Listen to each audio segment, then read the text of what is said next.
Est-ce que vous vous souvenez quand on était en juillet, août de l'année dernière où il se passait rien et on parlait du bruit? Que le bruit c'était vraiment un truc compliqué à gérer en bull run. C'était facile d'en parler en juillet, août quand il se passait rien. Mais là, on est vraiment en plein dedans. Trump, les mêmes coins, les agents IA, Elon Musk, ça devient assez compliqué, je trouve, de garder une vision et une ligne. Quand il y a autant de bruit comme ça, qu'est-ce qu'on fait? On le coupe et on essaie de voir factuellement ce qu'il se passe sur le marché en ce moment. Donc on va regarder plein de data pour essayer de se faire une vue d'ensemble de où est-ce qu'on en est concrètement dans ce bull run. Est-ce qu'on aura une altcoin season? Est-ce qu'on a eu le top avec le même coin de Trump? Est-ce que Bitcoin va monter tout seul? C'est ce qu'on va essayer de répondre aujourd'hui. On a passé les 85 000, merci beaucoup. On rush les 100 000 abonnés. Si c'est pas déjà fait, n'hésitez pas à vous abonner, c'est gratuit et c'est trop cool pour moi parce que c'est la seule façon de me remercier pour le travail que je fais. Merci beaucoup. Bon, Trump est arrivé sur le marché, il y avait ce grand débat de est-ce qu'il allait finalement tenir ses promesses. J'ai vu pas mal de gens qui ont flippé parce qu'il n'a pas signé de décret pro-crypto dans les 24 heures qui suivaient son mandat. Mais le bro, il est quand même en train de suivre ce qu'il nous avait promis. Gary Gensler, qui s'opposait au gouvernement des cryptos, est enfin parti. Et c'est Mark Uyeda, qui a été connu pour avoir critiqué l'approche de Gary Gensler, qui a pris sa place pour l'instant. Ils n'ont pas traîné, ils ont directement lancé un nouveau groupe de travail sur les cryptos qui vise à essayer d'établir un cadre vraiment clair pour essayer de favoriser le développement de l'écosystème. Et vendredi dernier, on a eu une première news, c'est la SEC qui annule officiellement le SAB 121 anti-crypto. Le SAB 121, c'est une disposition qui mettait beaucoup de restrictions comptables aux banques qui voulaient soutenir les cryptos. Donc c'est une excellente nouvelle pour le développement de l'organisation, surtout aux États-Unis évidemment. On a aussi le fameux Doge qui avait été annoncé il y a 2 mois de ça, qui est un organe du gouvernement qui vise à gérer les dépenses. Au début, il devait être dirigé par Elon Musk et Vivek Ramaswamy, mais apparemment ça a vite frité entre les deux. Je pense que Elon Musk, c'est pas le genre de mec qui aime partager le pouvoir. Il a effectué son premier dégraissage en se débarrassant de son co-directeur qu'il a dégagé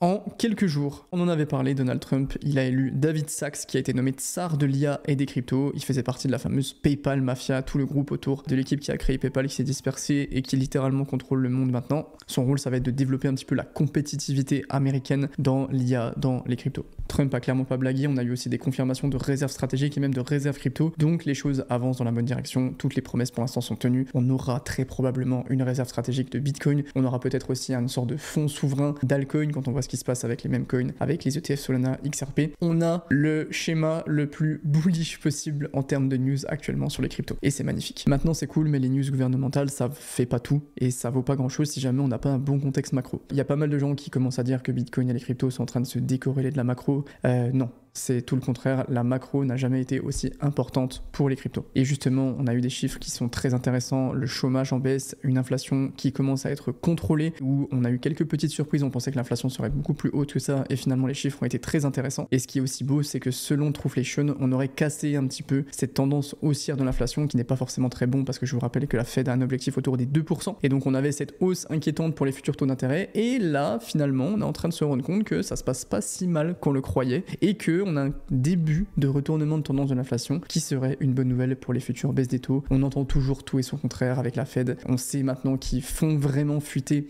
des fausses rumeurs pour alimenter un petit peu les marchés financiers. Je pense, et je suis même persuadé qu'on aura des nouvelles baisses des taux dans l'année 2025, c'est sûr et certain. Un autre indicateur que je pense vous êtes moins nombreux à connaître mais qui est extrêmement important, c'est l'ISM. L'ISM, c'est le United States Manufacturing PMI, c'est en gros un indice de 0 à 100 qui reflète l'état de santé des secteurs manufacturiers, donc des usines globalement. Pourquoi c'est important? Parce que si on se rend compte qu'il y a plus d'emplois, plus de commandes, plus de stocks dans les usines, c'est un reflet qui vient dire ok, dans quelques mois, une fois qu'on aura produit tout ça, l'économie va être bon, et inversement. Et vous voyez qu'on peut vraiment détecter des cycles par rapport à l'ISM qui sont très reliés aussi aux actions où on a globalement des schémas de 2 ans de redescente, 2 ans de remontée, etc. Si l'ISM est en dessous de 50, ça veut dire qu'on a une économie qui est en compression, et si l'ISM remonte au-dessus de 50, qu'une économie qui est en expansion. Et vous voyez que sur la fin de l'année 2024, on a eu un ralentissement de la décroissance de l'ISM, donc il descendait de moins en moins vite, avec un début de retournement de tendance qui est extrêmement intéressant puisqu'on commence à repasser au-dessus des 50. Ça veut dire qu'on a une économie qui commence à remonter et qui commence à afficher des signes de croissance, ce qui est extrêmement bon, sachant que je vous rappelle à quel point c'est cyclique, et je m'attarde pas dessus parce que je vais faire une vidéo complète sur cet indicateur qui est extrêmement important, mais si on superpose la charte de Bitcoin, il se passe des trucs vraiment stylés. Donc on a un ISM qui remonte, ça veut dire qu'on a de la liquidité qui va affluer de plus en plus dans l'économie. Je vous rappelle que la liquidité, c'est l'élément le plus important pour Bitcoin et pour les actions. Donc de la liquidité qui afflue, ça veut dire des actions qui montent et les crypto-monnaies qui montent. C'est vraiment quelque chose que je vais surveiller et c'est des signaux qui sont extrêmement bullish. Donc d'un point de vue macro, on est vraiment pas mal. Maintenant, on peut aller faire un petit tour sur les institutionnels. Les institutionnels, ça ne ralentit pas. Les mecs achètent. Il y a 1,35 milliard d'entrées qui sont faites chaque semaine sur les 13 dernières semaines sur les ETF Bitcoin. C'est absolument colossal. Évidemment, c'est en grande partie les poteaux de chez BlackRock qui font que de racheter. Et il y a un élément qui est très intéressant, c'est que selon les projections de l'absorption de la supply sur les 14 derniers jours ici, on voit que les ETF pourraient théoriquement, si le rythme continue évidemment, absorber plus de 5,3% de la supply tous les ans. C'est absolument colossal. Bitcoin est devenu un vrai actif financier institutionnel mondial et c'est beau et ça va se déverser sur les altcoins. On va le voir juste après. On peut aussi faire un petit point sur la temporalité pour voir historiquement par rapport à ce qui s'est passé en 2017, par rapport au halving, en 2021 par rapport aux élections, où est-ce qu'on en est actuellement. En rouge ici, on a le bottom de 2022, en bleu, on a le halving de 2024 et en jaune, on a les élections qui sont les trois gros éléments temporels sur lesquels on peut essayer de superposer ce qui s'est passé en 2017 et en 2021 pour voir où est-ce qu'on en est temporellement. Si on fait un parallèle avec 2021 et qu'on fait la temporalité entre les élections et le top de 2021, ça nous amènerait théoriquement à des tops entre mars et avril. Idem avec la temporalité depuis le halving, on serait globalement dans cette zone-là de mars-avril, donc ça nous laisse pas énormément de temps, mais c'est quand même pas non plus impossible à tenir. Par contre, si on superpose ce qui s'est passé en 2017, depuis le halving, depuis les élections, on a beaucoup plus de place. Encore une fois, il y a encore ce débat de est-ce qu'on aura une correction de mi-cycle avec deux gros runs comme en 2021 ou un seul comme en 2017. Ça, on peut pas vraiment le savoir. Par contre, historiquement, Q1 a toujours été exceptionnel pour les cryptos. La temporalité est aussi dans notre sens et donc il y a des chances, de fortes chances, en tout cas c'est ce que je crois, qu'on ait de l'activité énorme entre mars, avril et mai. Donc d'un point de vue temporalité, si on compare par rapport à 2021, on n'a pas tant de temps que ça, mais en tout cas ça voudrait dire que de l'activité arriverait, ou on aurait un petit peu plus de temps si on compare à 2017. Évidemment, c'est pas non plus à prendre pour argent comptant, c'est simplement des indicateurs qui nous permettent de nous situer. Ce qui est aussi important, c'est d'aller faire un petit tour sur ce qui s'est passé dans les data on-chain. Alors je sais que vous êtes beaucoup à pas kiffer, que c'est un peu relou, vous inquiétez pas, on va faire ça simple. Sur cette charte, vous avez le prix de Bitcoin en blanc et le nombre d'adresses blockchain actives en bleu en fonction de la période dans laquelle on était. Donc vous voyez qu'on a deux gros pics qui correspondent au bull run de fin 2017 et à la TH de 2021. Et si on fait un point sur 2024, début 2025, il y a quand même un truc qui est extrêmement intéressant, c'est que regardez dans cette zone-là, on a eu plus d'adresses actives dans la période de fin 2023, début 2024 que maintenant, alors qu'à l'époque, on était en train d'essayer de sortir du bear market avec un Bitcoin qui était au 40K. Ici, on a tapé les 100K, on a Trump qui est pro-Bitcoin, mais on a toujours moins d'adresses actives. On peut l'interpréter de deux façons. La première, c'est que on n'a pas encore eu cette arrivée de nouveaux entrants qui est quelque chose de plus en plus cliché, mais je pense quand même qu'à une certaine mesure ça arrivera, sûrement moins qu'en 2021, mais il y aura quand même des nouveaux, et ça veut aussi dire qu'on a une énorme performance de Bitcoin malgré le fait qu'il y ait moins de personnes actives, donc que le prix actuellement est drivé par un plus petit nombre de personnes. Ces personnes, c'est qui? C'est les frérots des institutionnels.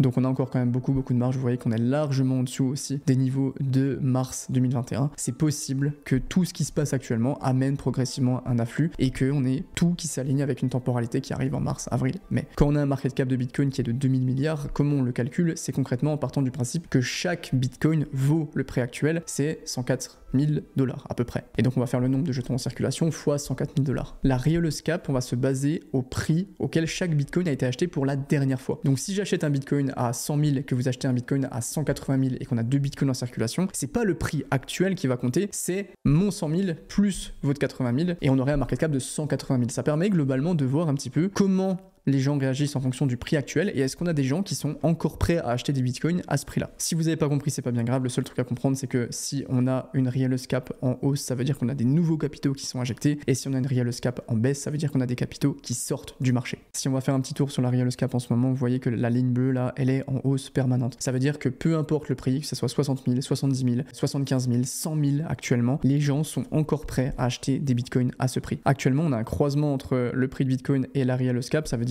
concrètement que le prix en ce moment de Bitcoin est cohérent par rapport à ce que les gens veulent le payer. Les gens n'ont pas spécialement pas envie d'acheter Bitcoin à 100K, mais ils estiment aussi que, évidemment, vu que c'est une zone très psychologique, c'est un prix qui est logique pour le prix actuel et qui vaut pas non plus plus. Donc on est un peu dans une période de camp de base comme ça, où les prix sont en train de s'équilibrer, c'est absolument normal, surtout avec les 100K qui est extrêmement psychologique. La Real Cap, c'est un truc qui est vraiment important pour une chose, c'est que regardez ça. Ici, vous avez la Real Cap en 2017 par rapport au prix de Bitcoin, et on voit un truc où la Real Cap a fait que de monter, jusqu'à ce qu'on ait une redescente du prix de Bitcoin en blanc maintenant, et une sorte de plateau de la Real Cap. Ça veut dire qu'on arrive à un moment où les gens n'avaient plus envie d'acheter des bitcoins à ce prix-là, et le prix est redescendu. Maintenant, regardez en 2021, c'est exactement la même chose, montée ATH, plateau de la ligne bleue et redescente de la ligne blanche. Donc c'est vraiment ce qu'on va beaucoup surveiller, ce qu'on veut absolument pas, c'est qu'on ait un plateau de la ligne bleue et une redescente de la ligne blanche qui est historiquement ce qui nous emmène en bear market. Si on regarde pour 2024-2025, on voit que actuellement la Real Cap n'a pas touché de plateau. On a eu ce petit croisement, donc il va falloir surveiller un petit peu l'évolution, mais pour l'instant, on n'a absolument aucun signal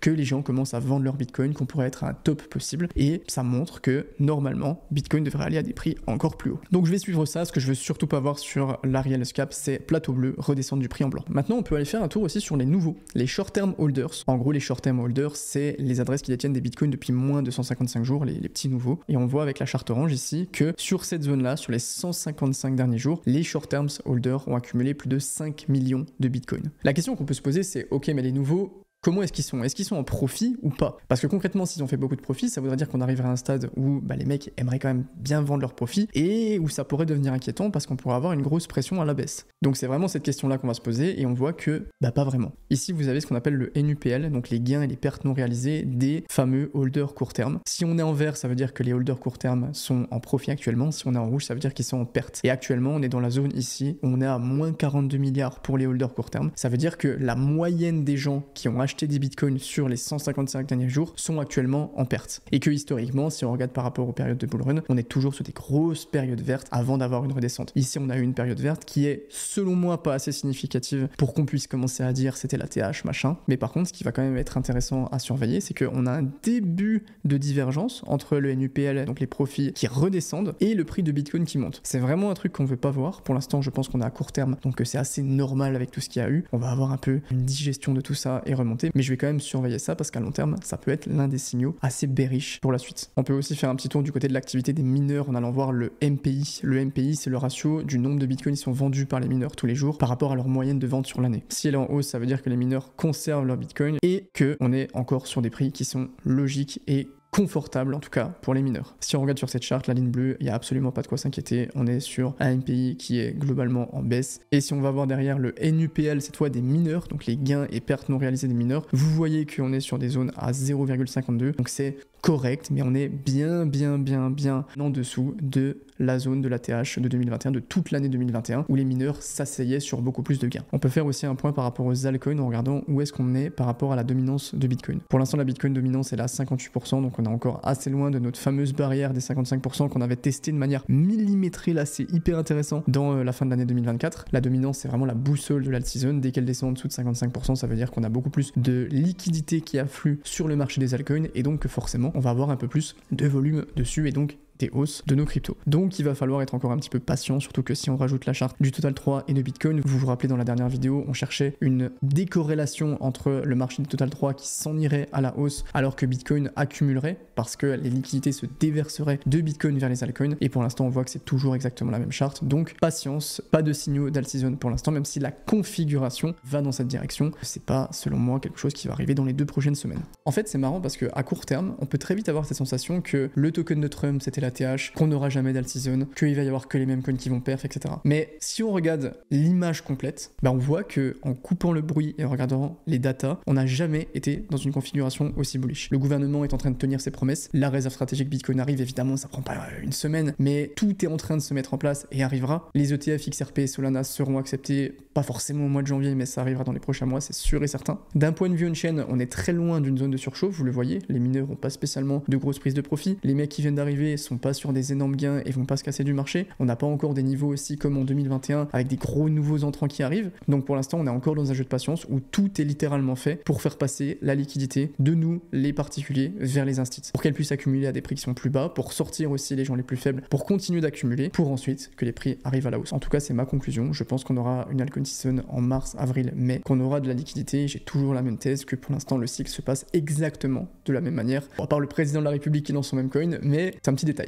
Avant de finir cette vidéo, j'aimerais vous introduire à quelqu'un de très spécial. Les amis, je suis très fier de vous présenter Gigi la Girouette. Là, vous voyez, c'est un mec, la quarantaine, dans son appartement le soir, qui a pas l'air quand même très content, qui investit dans les cryptos, et qui a un petit peu le stéréotype de beaucoup d'investisseurs crypto, qui ont certaines petites tendances à, vous voyez la girouette derrière là, le vent va à gauche, ouf, je vais regarder à gauche, On va derrière, je vais derrière, il y aura pas d'Altizone, il y aura To The Moon. Le syndrome de Gigi la girouette, ça touche beaucoup de monde. Comment est-ce qu'on détecte si on est un Gigi ou si on connaît un Gigi? Le Gigi, il a 20 alertes trading ouverts dans ses onglets au cas où. Son Google Chrome est en train de fumer tellement il a des adresses. Faudrait quand même surtout pas rater la hausse de 1,5% sur Solana. Gigi, il est aussi très accro à la dopamine, il adore ça, il prend son trade, il retourne regarder son TikTok et il alterne comme ça, il fait des petites sessions TikTok, trade. Il rafraîchit évidemment CoinMarketCap 30 fois par jour parce qu'il faudrait pas louper des trucs. Il investit dans un projet parce que le site est bien fait et évidemment si le site est beau, ça veut dire que le projet est excellent. C'est pas un mec extrêmement patient, lui il vit au jour le jour, il vend sa crypto si elle a pas performé dans les 2 semaines après l'achat. Il cherche tout le temps la nouvelle crypto pépite, la méthode de trading secrète, il aime bien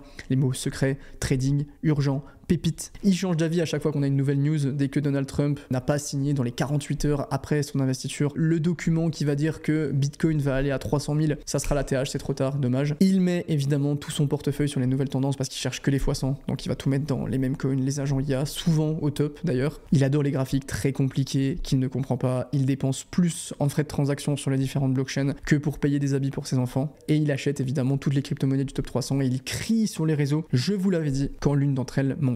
Et si vous croyez que je cible certains créateurs, non, on n'est pas comme ça les mecs. Donc je voulais juste vous présenter Gigi pour vous dire de faire attention à ne pas tomber dans le syndrome de Gigi la girouette. Et je voulais juste vous montrer un petit guide anti-Gigi, comment ne pas être concrètement un Gigi et comment ne pas tomber dans cette maladie de la girouette qui est sur notre tête, vous savez comme les casquettes là, et qui tourne et qui nous fait tourner notre tête dès qu'il y a un petit peu de vent à chaque fois.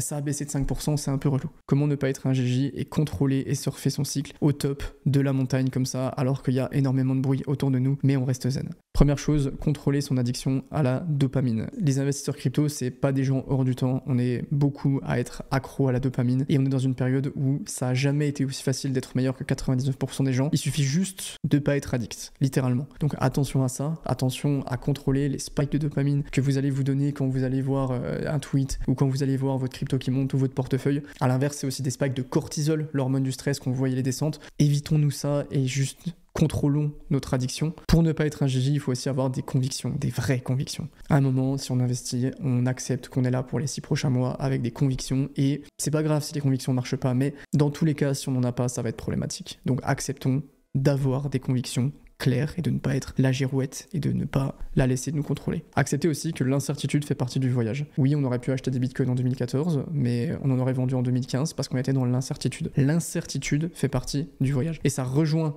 les convictions, c'est que l'incertitude est beaucoup plus facile à gérer si on a des convictions. Je suis persuadé que Bitcoin ira à 500 000, que les crypto-monnaies seront encore là en 2030 et qu'elles vaudront 10 fois plus. C'est ma conviction, ça veut pas dire que j'ai raison. Par contre, ça me permet aussi d'avoir un peu plus de sérénité par rapport à l'incertitude parce que j'ai mes convictions et j'estime que ça se passera de cette façon-là. Quand on fait des études, je sais pas, d'ingénieur, on part du principe qu'on a la conviction que le métier d'ingénieur existera dans 10 ans. C'est pour ça qu'on investit autant de temps dessus. Ça veut pas forcément dire que ça sera vrai, mais on est obligé de tout le temps être dans l'incertitude. Pour ne pas être un Gigi, il faut fixer son plan sur du long terme, il faut essayer de regarder des datas concrètes et d'en tirer des conclusions sans le bruit. Ne pas se faire avoir par les réseaux, ne pas se faire avoir par les notifs, ne pas se faire avoir par la dopamine, par CoinMarketCap, par tout ça. Tout est fait pour que vous tombiez dans ces erreurs-là. C'est ce qu'on a fait aujourd'hui. Coupez le bruit, vraiment coupez le bruit, ne pas laisser des gens sur les réseaux ou quoi vous atteindre. Est-ce que je laisserai quelqu'un toquer chez moi comme ça et j'ouvre et il me dit mec Solana va crash? Bah non, dégage. Donc c'est exactement pareil. Prendre la responsabilité des actions qu'on met en place. J'ai des thèses, Solana, Sui, Raydium. Ce sont mes thèses. Elles sont peut-être vraies, elles sont peut-être pas vraies. En tout cas, j'en prends la responsabilité avec tout ce que ça implique en bien ou en moins bien.